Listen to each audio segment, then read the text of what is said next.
גלי עטרי לצביקה הדר. מימין ללאה שבת ומשמאל לאריק סיני. זה ממש גם מסיבת עיתונאים, אה? עומדת עדית פאנק.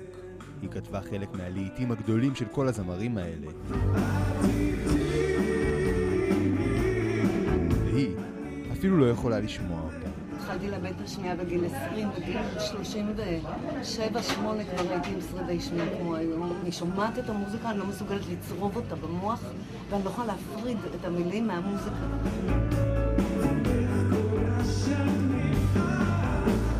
כל הזמרים חברים האלה הגיעו השבוע לעשות לה כבוד בקונצרט לא שגרתי. בקהל פעילי עמותת בקול, חרשים או כבדי שמיעה שכמעט ולא שומעים את השירים. מתרגמת לשפת הסימנים מנסה לסייע להם.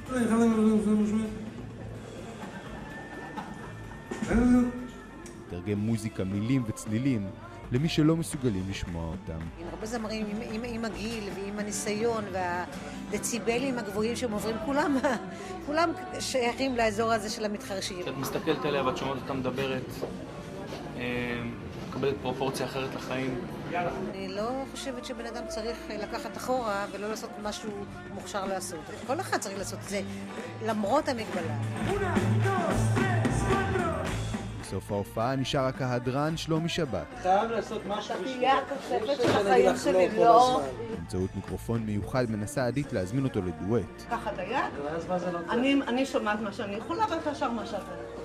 מוזיקה וצלילים קשה להרי לשמוע, אבל מחמאות כולנו לא היינו רוצים לפספס. היא אישה מיוחדת, יש לה לב גדול, היא מוכשרת מאוד, היא יפה מאוד, היא נשמה טובה, אני חולה עליה. ומאחל לעצמי אישה כזאת. יש לך מלא! לא כמוך.